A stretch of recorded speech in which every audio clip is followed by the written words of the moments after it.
तो दोस्तों, आपके मन में भी ये सवाल ज़रूर आते होंगे कि कई बेटी को घर की लक्ष्मी माना जाता है और कहीं ऐसे लोग भी मौजूद हैं जो एक बेटी को अपने ऊपर बोझ मानते हैं।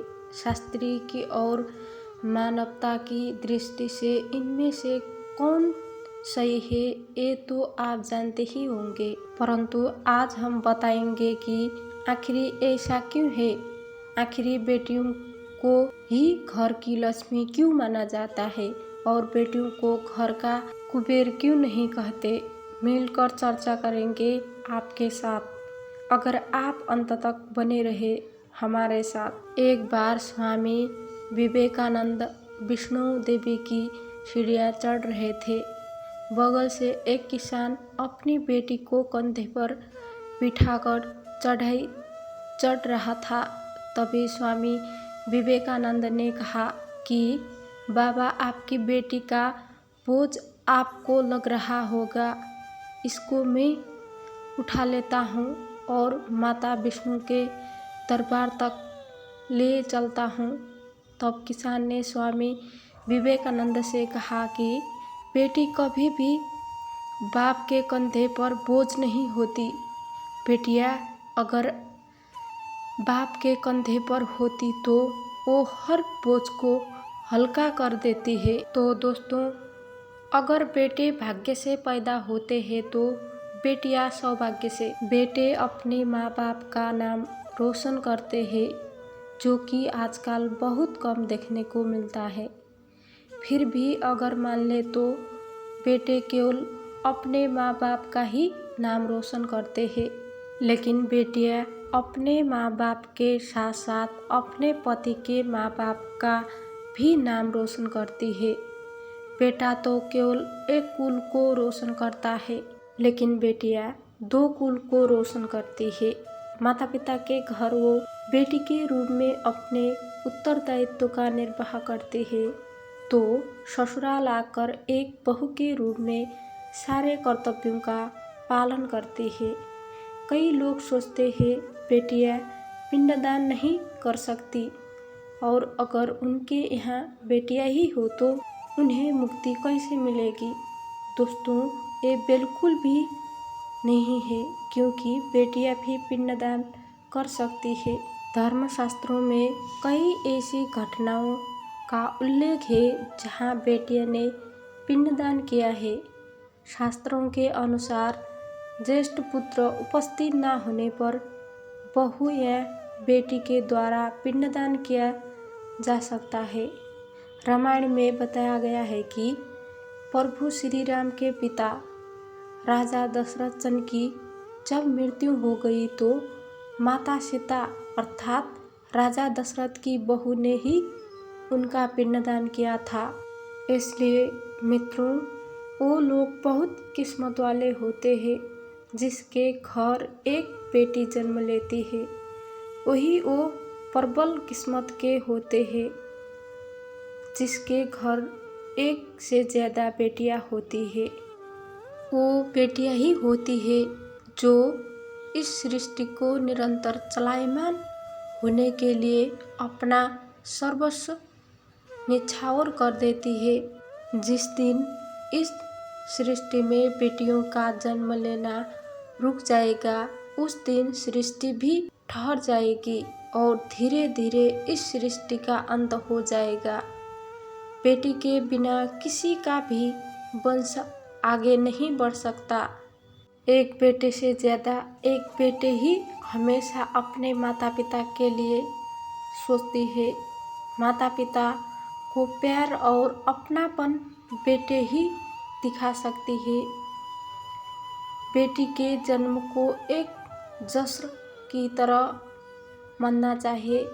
माता पिता को बेटी को हमेशा एहसास दिलाना चाहिए कि वो कितनी खास है।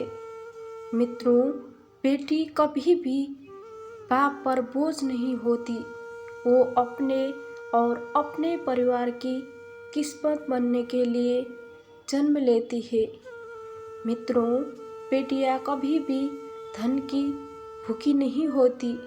वो सिर्फ मान और सम्मान की भूखी होती है।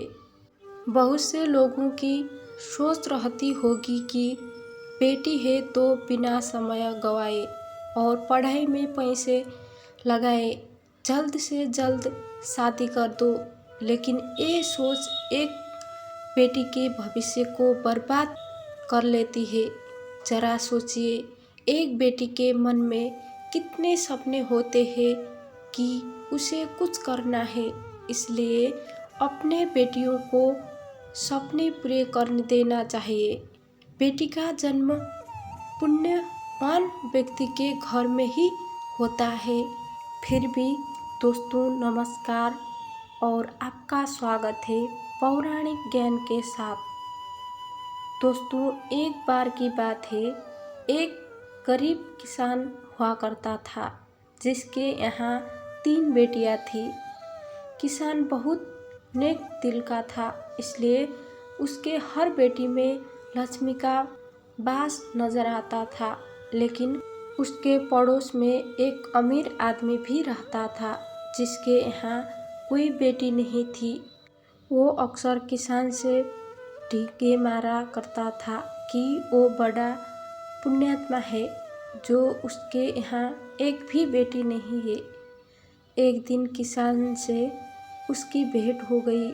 जब किसान की एक बेटी भी वहाँ मौजूद थी, किसान ने स्वभाव से परिचित उस व्यक्ति ने वही ढींगे हाँकनी शुरू कर दी, परंतु इस बार किसान की बेटी ने उसे रोका।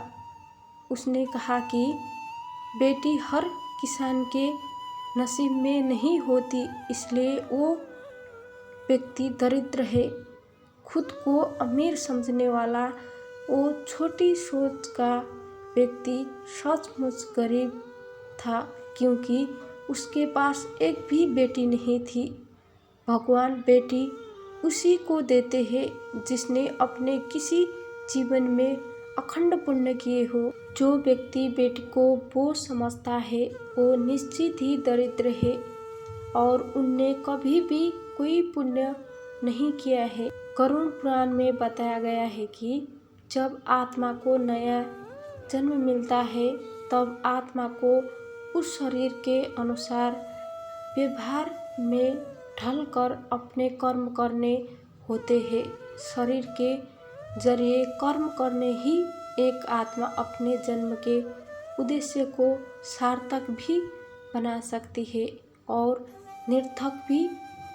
यदि कोई पुरुष महिलाओं का आचरण करता है, स्वभाव में महिलाओं वाली आदतें ले आते हैं या वही काम करना चाहते हैं जो एक महिला को करना चाहिए, तो ऐसे पुरुषों की आत्मा अगले जन्म में स्त्री का शरीर धारण करती है।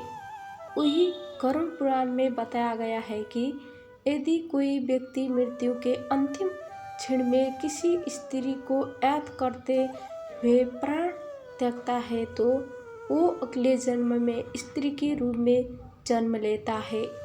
वही अगर वो अंतिम क्षण में परमेश्वर का नाम लेता है तो वो मुक्त के मार्ग पर अग्रसर हो जाता है।